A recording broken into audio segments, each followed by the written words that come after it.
This paper examines Toni Morrison's Beloved from a protest literary perspective akin to Wolfgang Iser's aesthetic response theory. According to Iser, the literary work is an aesthetic object that must inevitably be virtual in character, as it cannot be reduced to the reality of the text or to the subjectivity of the reader.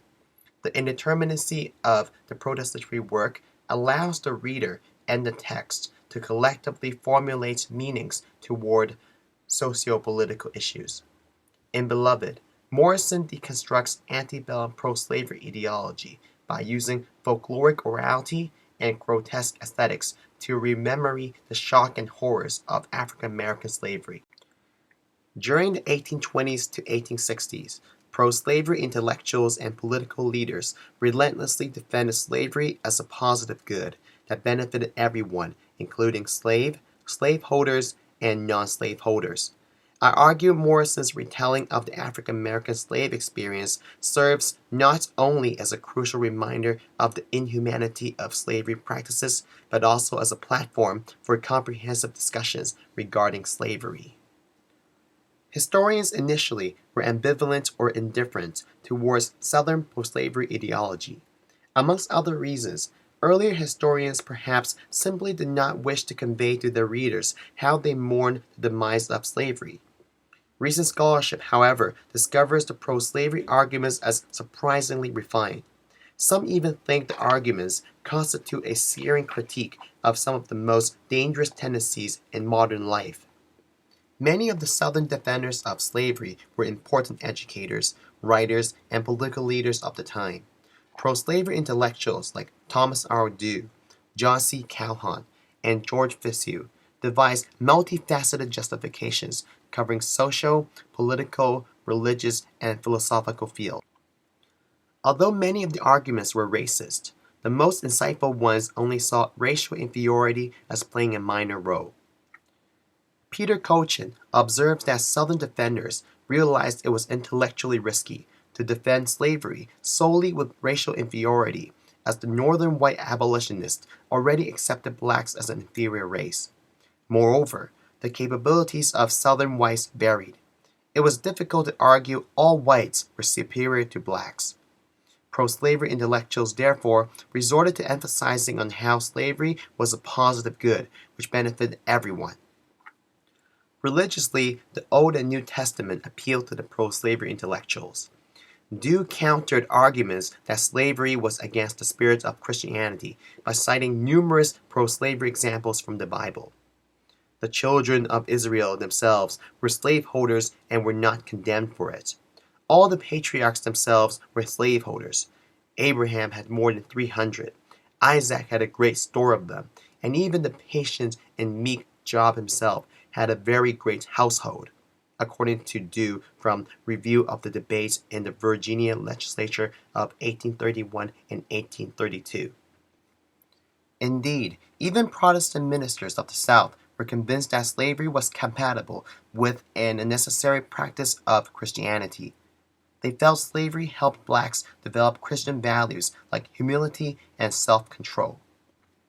Sociopolitically, the pro-slavery defenders formulated their arguments as a scathing criticism of capitalism. They stressed how the South's slavery institution was far superior to the North's free labor system. George Fitzhugh was one of the most important advocates. In Cannibals All, or Slaves Without Masters, Fitzhugh described the North's free labor as wage slaves in worse conditions than their Southern counterparts. According to Fitzhugh, we do not know whether free laborers ever sleep. They are fools to do so, for whilst they sleep, the wily and watchful capitalist is devising means to ensnare and exploitate them. The free laborer must work or starve. He is more of a slave than a Negro, because he works longer and harder for less allowance than a slave, and has no holiday, because the cares of life with him begin with his labor's end. He has no liberty, and not a single right. Such criticism was especially potent, as much attention was given to the poor working conditions in British and North American industrialized societies. Slavery supporters, by contrast, boasted the conditions of sovereign slaves were better than that of any equal number of laborers on earth, and is daily improving. More importantly, Fitzhugh argued that in a capitalist society, free labor was not free at all. Building on Fitzhugh's observations of freedom as illusory, James H. Hammond, governor of South Carolina, proclaimed, "Inequality is the fundamental law of nature, and hence alone the harmony of the universe." Hammond later introduced the infamous Mudsill theory, which saw human inequality as essential to the development of society. According to Hammond, the African race was the destined race to do the manual duties to perform the drudgery of life. Pro-slavery defenders challenged the fundamental basis of Western modernity. Their alternative, albeit controversial readings of Christianity and capitalism critically questioned the definition of morality and immorality. Perhaps they were simply apologists or casuists. Nevertheless, slavery defenders revealed the complexities of antebellum Southern slavery. In her essay, Rootedness, the Ancestor as Foundation, Morrison highlights orality as one of the major characteristics of Black art. She notes the importance of making the story appear oral, meandering, effortless, spoken, because it allows the reader to work with the author in the construction of the book. Morrison elaborates on the role of orality in her writing. "They always say my writing is rich. It's not. What's rich, if there's any richness, is what the reader gets and brings him or herself. That's part of the way in which the tale is told. The folk tale is told in such a way that whoever is listening is in it and can shape it and figure it out. It's not over just because it stops. It lingers and is passed on. It's passed on and somebody else can alter it later. You can even end it if you want." Morrison explains how the key to the richness of her writing is orality, a feature evoking the African American folkloric tradition. Bernard W. Bell cites the myths and legends told by Yoruba kings as illustration. Instead of clear-cut categories, the same story may be told in one society about a god or deity, in another about a trickster figure, and yet in another about a legendary hero. By one people it may be considered sacred, and by another entertainment.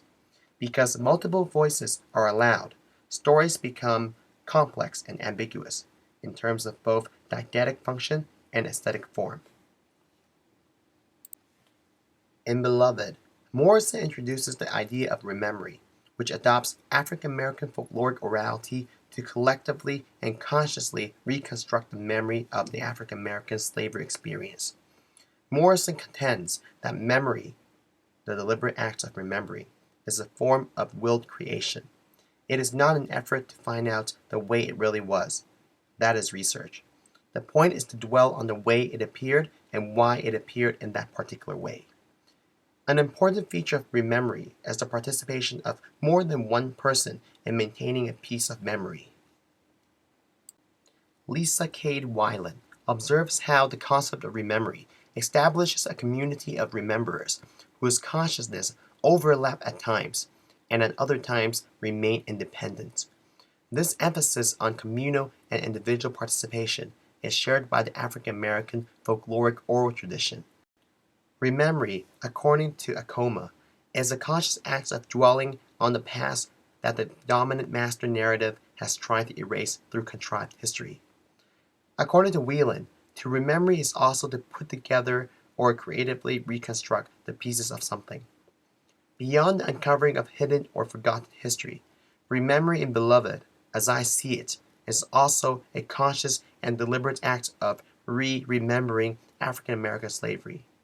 As Morrison explains, the objective in memory is to understand why a particular memory has occurred in a particular way. Rememory can be viewed as a communal, willed creation and a search for the reason and cause of memory. In Beloved, this very memory is the trauma of slavery. Wolfgang Iser's concept of aesthetic response provides an appropriate entry point for readers of Beloved to join Morrison's rememory of African American slavery.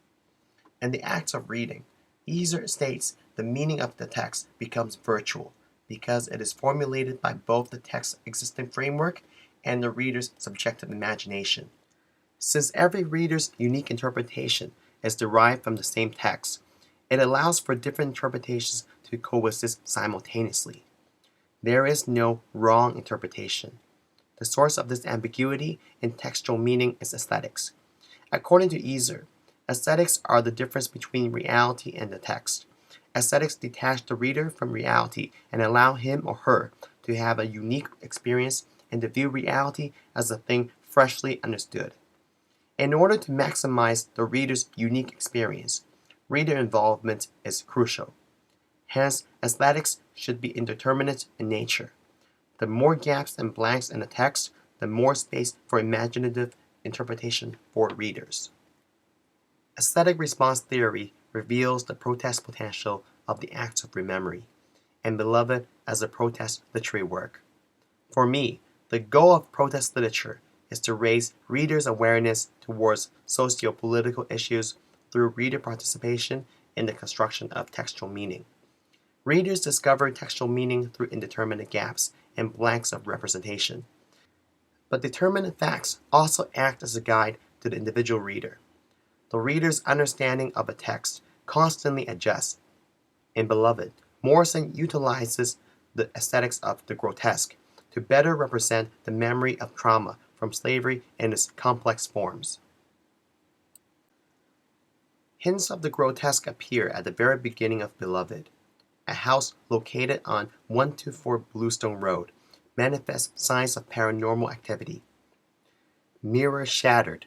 2 tiny hampers appeared in the cake. Kettle full of chickpeas smoking in a heap on the floor. Soda crackers crumbled and strewn in a line next to the doorsill. The residents of the house, Sethe and her family, are uncertain of the provenance of these disturbances. They understood the source of the outrage, as well as they knew the source of light. The opening 2 lines of the novel seem to suggest a baby ghost haunts the house. 124 was spiteful, full of baby's venom. The woman in the house knew it, and so did the children.